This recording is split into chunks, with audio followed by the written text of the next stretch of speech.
यदि आप किसी से प्यार करते हैं तो दो बातें आपको जरूरी है ध्यान रखनी। एक, प्यार की राह में चालाकी बुरी चीज है, खुदगर्जी बुरी चीज है। दूसरा, प्रेम और संदेह दोनों एक साथ हृदय में नहीं रह सकते। नमस्कार, मैं हूं संजय मिश्रा और आप देख रहे हैं 24 न्यूज की खास पेशकश ब्यूटी, ब्लैकमेलिंग और मर्डर। आज हम बात कर रहे हैं मॉडल दिव्या पाहुजा की, जिसके कत्ल का किस्सा अब मिस्ट्री बनता जा रहा है। वारदात को कई दिन हो चुके हैं, आरोपी भी पुलिस के शिकंजे में है। इसके अलावा पुलिस को वो कार भी मिल गई है जिसमें डालकर दिव्या की लाश को ठिकाने लगाया गया था, लेकिन पुलिस को कत्ल के 100 घंटे बाद भी दिव्या की लाश बरामद नहीं हुई है।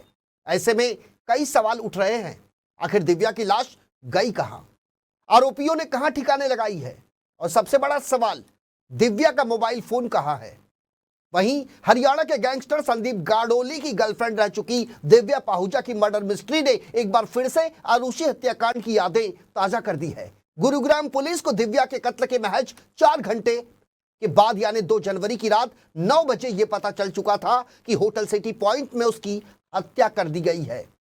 पुलिस वहां पहुंची भी, उसने होटल की तलाशी भी ली, लेकिन लाश नहीं मिली, तो वहां से पुलिस बैरंग लौट गई।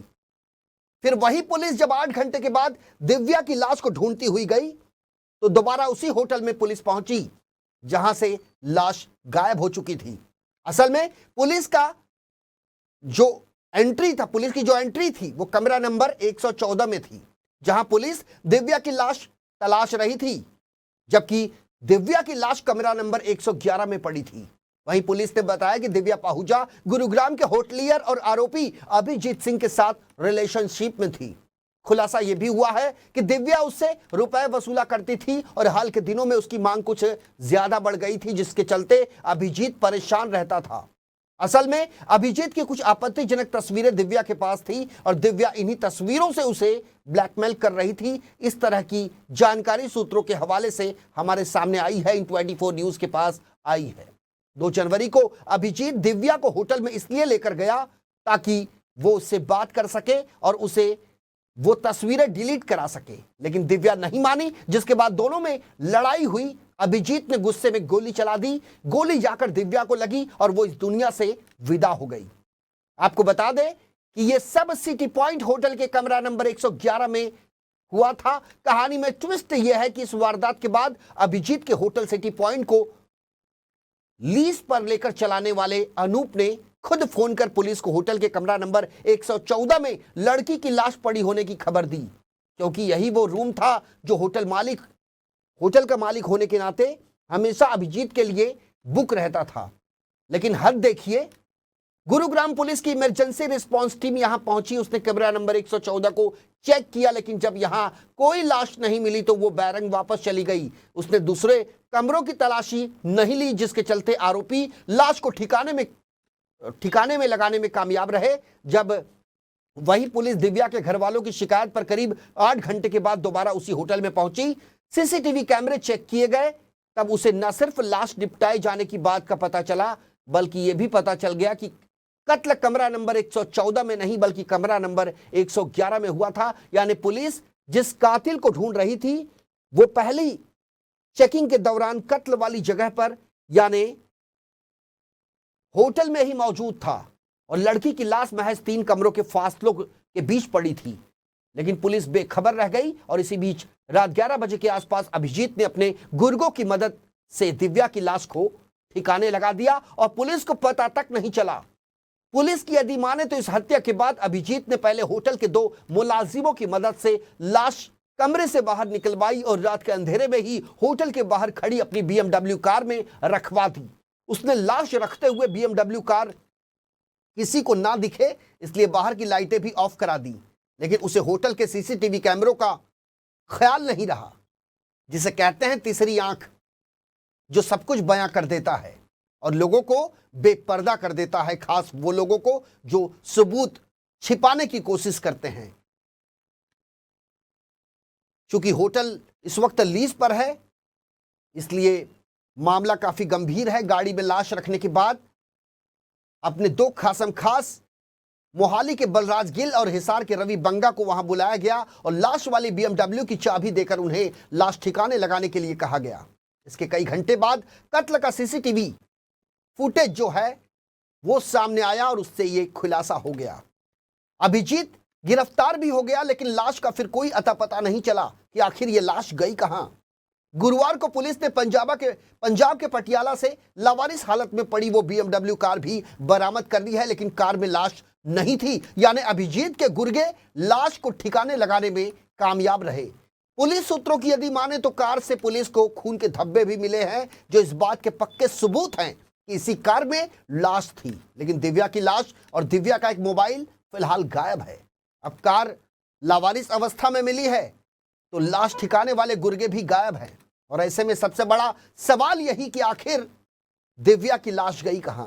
इस मामले में हमसे जुड़ेंगे हमारे वरिष्ठ संवाददाता शुभम मिश्रा, लेकिन इससे पहले इस पूरे प्रकरण को लेकर पुलिस महकमे का क्या कुछ कहना है, आइए सुन लेते हैं। जो डिस्क्लोज हुआ है, पता चला है, उसके अनुसार ये अभिजीत और जो दिव्या है पिछले करीब 2.5-3 महीने से एक दूसरे के संपर्क में थे और वो एक तरीके से रिलेशनशिप में आ गए। और इसी दौरान दिव्या ने पता चला है कि कुछ कैमरे शूट आउट किए, वीडियो शूट आउट किए कैमरे की सहायता से, और उसके बाद उसको पैसे मांगने लगी। कुछ पैसे उसने दिए भी हैं जैसा कि बताया है। अभिजीत ने फ़ोन के माध्यम से संपर्क किया, वो साउथ एक्स था बलराज, वो फिर वहाँ से आया है और अभिजीत ने फिर होटल के करीब 1.5 किलोमीटर दूर ये जो गाड़ी है वो हैंड ओवर कर दी।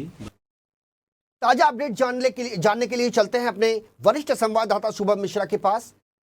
शुभम, इस मामले को लेकर फिलहाल जो खुलासे हुए हैं, पुलिस का जो बयान सामने आया है, उसमें हत्या की वजह और कातिल कौन है, ये दो चीजें मुख्य हैं। मुख्य आरोपी अभिजीत और दिव्या के बीच क्या रिश्ते थे, ये तो स्पष्ट हो गया, लेकिन पुलिस लाश का पता लगाने में अब तक क्यों असफल है और पुलिस की कार्रवाई किस तरह से, किस दिशा में आगे बढ़ रही है? जैसा कि हम सभी जानते हैं कि 2 जनवरी की शाम को दिव्या पहूजा का मर्डर हुआ था। उसके बाद पुलिस की टीम वहां मौके पर पहुंची, लेकिन पुलिस ने इसका शुरुआती कार्रवाई में जिस तरीके से जो लापरवाही बरती, पुलिस ने होटल में ठीक से जांच नहीं की। यदि पुलिस होटल पर किसी तरीके से छानबीन यदि बेहतर तरीके से करती, होटल के जिस तरीके से पुलिस को फोन आया कि होटल के इस कमरे में लाश पड़ी है, पुलिस वहां पहुंची और सिर्फ उसी कमरे की तलाशी ली, दूसरे कमरों में नहीं झांका, जिसके चलते आरोपी लाश को ठिकाने लगाने में कामयाब रहे हैं। अब पुलिस की जो कार्रवाई है फिलहाल वो पंजाब की दिशा में चल रही है। दरअसल पुलिस को यह संदेह है कि आरोपियों ने जो दिव्या की लाश है उसे पंजाब के घुग्घर नदी में ठिकाने लगाया है, ऐसी आशंका पुलिस लगातार जता रही है। क्योंकि जिस गाड़ी से दिव्या की लाश को ले जाया गया था वो BMW गाड़ी पंजाब के पटियाला से मिली है, तो फिलहाल पुलिस इसी दिशा में काम कर रही है और शायद पुलिस को ये शक है कि 200 किलोमीटर का जो अंतर है करीबन पटियाला और गुरुग्राम के बीच, इसी के बीच में दिव्या की लाश को ठिकाने लगाया गया है। फिलहाल पुलिस का जो सर्च ऑपरेशन है वो तेजी से चल रहा है। पुलिस जो घुग्घर नदी है पंजाब की, उसके आसपास भी के ठिकानों पर भी सर्च ऑपरेशन चला रही है और लगातार। शुभम, हमारे दर्शकों को सबसे पहले ये बताइए कि आखिर कौन है ये दिव्या, जिनके केस को लेकर पूरे देश भर में चर्चा हो रही है, इनका बैकग्राउंड आखिर क्या है और ये मुख्य आरोपी अभिजीत के संपर्क में आखिर कैसे आई? देखिए, एक वक्त था जो हरियाणा का एक मशहूर गैंगस्टर था संदीप। 2015-16 का वो दौर था जब इसकी खूब चर्चा होती थी। 2016 में इसका एनकाउंटर मुंबई में हुआ था। हरियाणा पुलिस ने ही आकर मुंबई के अंधेरी इलाके में इसका एनकाउंटर किया था 2016 फरवरी के महीने में। तब ये दिव्या जो है उसकी गर्लफ्रेंड हुआ करती थी और ये उसी के साथ रहती थी। उस दिन जब पुलिस ने एनकाउंटर किया था, हरियाणा पुलिस ने मुंबई में आकर, तब दिव्या आहूजा उसी होटल में मौजूद थी जहां इस एनकाउंटर को अंजाम दिया गया था। इसके बाद जब इस पूरे मामले की जांच मुंबई पुलिस ने शुरू की, तो इस पूरे मामले में मुंबई पुलिस ने दिव्या पहूजा को गवाह बनाया था, जिसके बाद ये सुर्खियों में आई। आमतौर पर ये मॉडल थी, मॉडलिंग करती थी और एक्टिंग की दुनिया में अपना करियर बना रही थी। हालांकि उन्हें कोई खास कामयाबी इस चीज में नहीं मिली, जिसके चलते वो अपराधियों के संपर्क में आई, चाहे वो संदीप हो। और आपको बता दें कि इसके बाद उन पर एक मामला चल रहा था जिसके चलते वो जेल में बंद थी और जेल से पिछले साल ही 25 जुलाई 2023 को छूटकर जमानत पर बाहर आई थी। इसके बाद वह मुंबई की जेल में बंद एक गैंगस्टर से संपर्क करती हैं और उस गैंगस्टर के संपर्क के जरिए वो जो गैंगस्टर बिंदु गुर्जर नाम का गैंगस्टर है जो फिलहाल मुंबई की जेल में बंद है।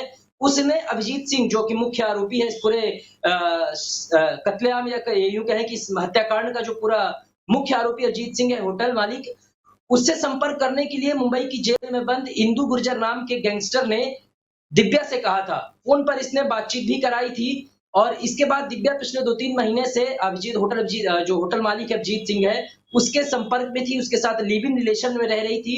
इस दौरान उनके पास आपसी कुछ तस्वीरें थी, जो आपत्तिजनक तस्वीरें थी अभिजीत की, वो दिव्या के पास आई। इसके बाद दिव्या ने ब्लैकमेलिंग शुरू की। दरअसल आरोपी अभिजीत ने जो पुलिस को बयान दिया, हरियाणा पुलिस, गुरुग्राम पुलिस को जो उसने बयान दिया है, उसके मुताबिक उसने करीब 6 से 10 लाख रुपए दिव्या को इस ब्लैकमेलिंग के जरिए दिए हैं। पिछले कुछ समय से दिव्या उसको लगातार ब्लैकमेल कर रही थी, उससे पैसे ले रही थी और उसने अब तक करीबन 10 लाख रुपए दिए हैं, ऐसा उसने पुलिस को स्टेटमेंट दिया है। शुभम, तो इस पूरे ये जो पुलिस को उसने इंट्रोगेशन के दौरान आरोपी अभिजीत ने जो स्टेटमेंट दिए हैं, हम उसी पर आ रहे हैं। आपसे ये जानना चाहते हैं कि सूत्रों के हवाले से हमारे पास जानकारी ये आ रही है कि पुलिस द्वारा गिरफ्तार अभिजीत ने जो स्टेटमेंट दिया है पुलिस के समक्ष, उसमें उसने दिव्या पर कई तरह के आरोप लगाए हैं। आखिर मुझे ये बताइए, आपके पास किस तरह के अपडेट हैं कि इंट्रोगेशन के दौरान अभिजीत ने जो स्टेटमेंट पुलिस को दिया है दिव्या पर आरोप लगाते हुए, क्या कुछ थोड़ा सा समझाइए। दरअसल जब पुलिस ने उसे गिरफ्तार किया, उससे पूछताछ की और हत्या की वजह का पता लगाने की कोशिश की, तो आरोपी ने सबसे पहले बताया कि पिछले कुछ समय से वह दिव्या के साथ लिव इन रिलेशन में था, उसके साथ वो रह रही थी। इसके बाद दोनों के बीच संबंध बने और जिसकी कुछ तस्वीरें, आपत्तिजनक तस्वीरें दिव्या के पास थी, उसने 2 जनवरी की शाम होटल में दिव्या को लेकर पहुंचा था और वो तस्वीरें डिलीट करवाना चाहता था। जिसके बाद हालांकि दिव्या जब ये बात नहीं मानी तो गुस्से में आकर अभिजीत ने गोली चला दी। अभिजीत ने ये भी आरोप लगाया कि इससे पहले भी वह कई लोगों को ब्लैक कर चुकी है, यहाँ तक कि उसे भी पिछले कुछ समय से लगातार ब्लैकमेल कर रही थी और उससे पैसे लिए हैं। जो आरोपी ने जो स्टेटमेंट दिया है उसके मुताबिक करीब उसने 6 से 10 लाख रुपए पिछले कुछ महीनों में दिव्या को दिए थे और वह लगातार उससे बातचीत करने की कोशिश कर रहा था और इस मामले से पीछा छुड़ाने का प्रयास कर रहा था। उसने यह भी आरोप लगाया कि दिव्या ने इस पूरे दौरान मामले में उसकी जिस तरीके से अब तक पुलिस की कार्रवाई हुई है, उसमें लापरवाही भी देखने को मिल रही है। क्या पुलिस की लापरवाही से यह केस एक मिस्ट्री बनता जा रहा है? निश्चित रूप से, क्योंकि पुलिस को जब ये जानकारी मिली, जो होटल के अभी जो लीज पर जिसने होटल लिया हुआ है, वो होटल मालिक फोन करता है पुलिस को, जो जानकारी देता है। जब किसी आमतौर पर जब भी पुलिस के पास कोई ऐसी सूचना आती है, चाहे वो हत्या की बात हो या फिर कोई और चीज हो, तो पुलिस सबसे पहले सर्च ऑपरेशन चलाती है। लेकिन यहाँ हरियाणा पुलिस अपने सर्च ऑपरेशन में ही फेल हो गई, क्योंकि पुलिस होटल में तो पहुंची, लेकिन जब पहली बार पुलिस की टीम मौके पर पहुंची तो ना तो उसने होटल के सीसीटीवी कैमरे चेक किए, ना ही किसी तरीके की किसी से पूछताछ की। सिर्फ उस होटल की कमरा नंबर 114 की उसने तलाशी ली, जिसको लेकर पुलिस को ये सूचना मिली थी कि यहाँ लड़की की लाश पड़ी हुई है। पुलिस उस कमरे की तलाशी लेती है और जब उसे कुछ नहीं मिलता है तो वो चुपचाप होटल से चली जाती है, बिना किसी पूछताछ के या फिर बिना किसी सीसीटीवी चेक किए। और दोबारा जब 8 घंटे बाद वही पुलिस होटल में पहुंचकर सीसीटीवी कैमरे चेक करती है तो सारी तस्वीरें साफ हो जाती है। तो निश्चित रूप से देखकर लग रहा है कि पुलिस की जो लापरवाही आई है शुरुआती दौर में, 2 चीजें इसमें साफ तौर पर नजर आ रहा है। आपने बताया पहले पुलिस की टीम पहुंचती है और फिर उसके बाद वहां कुछ नहीं मिलता, पुलिस बैरंग लौट जाती है। 8 घंटे के बाद पुलिस फिर उसी होटल में पहुंचती है। अब सवाल यह उठता है कि पहले जो कमरा नंबर था वो अलग था, जिसमें पुलिस लाश की तलाश के लिए पहुंची थी, लेकिन वो दूसरे कमरे में पड़ी थी। दोबारा पुलिस जब पहुंची तो सब कुछ गायब था। तो जाहिर सी बात है कि आरोपी को इतना वक्त मिल गया कि वो लाश को सुनियोजित तरीके से ठिकाने लगा सके। शुभम, तमाम जानकारी के लिए आपका बहुत बहुत शुक्रिया और आगे भी इस केस पर नजर बनाए रखिएगा। लेकिन देखना यह दिलचस्प होगा कि पुलिस इस केस के तह तक कैसे पहुंच पाती है। आपको बता दें कि 2 जनवरी 2024 की रात गुरुग्राम में होटल सिटी पॉइंट के मालिक अभिजीत के साथ दिव्या पाहुजा पहुंची थी, जहां शाम 5 बजे दिव्या का कत्ल हुआ था। लेकिन शव ठिकाने लगाने वाले गुर्गों, दिव्या की लाश और उसके मोबाइल फोन के नहीं मिलने से कत्ल की कहानी साफ होकर भी पूरी तरह से साफ नहीं है, जिसकी वजह से कत्ल का यह किस्सा अब मिस्ट्री में तब्दील होने लगा है। पुलिस को वो कार तो मिल गई है जिसमें डालकर दिव्या की लाश को ठिकाने लगाया गया, लेकिन पुलिस को दिव्या की लाश अब तक नहीं मिल पाई है। जाहिर है पुलिस के लिए लाश ढूंढना वक्त की जरूरत है। बहरहाल इस खास पेशकश में मेरे साथ अभी के लिए इतना ही। ताज़ा तरीन खबरों के लिए इन 24 न्यूज़ के साथ बने रहें और ताज़ा तरीन खबरों के साथ साथ यूट्यूब पर इन 24 न्यूज़ को सब्सक्राइब करना ना भूलें। फिलहाल मुझे यानी संजय मिश्रा को दीजिए इजाज़त। नमस्कार।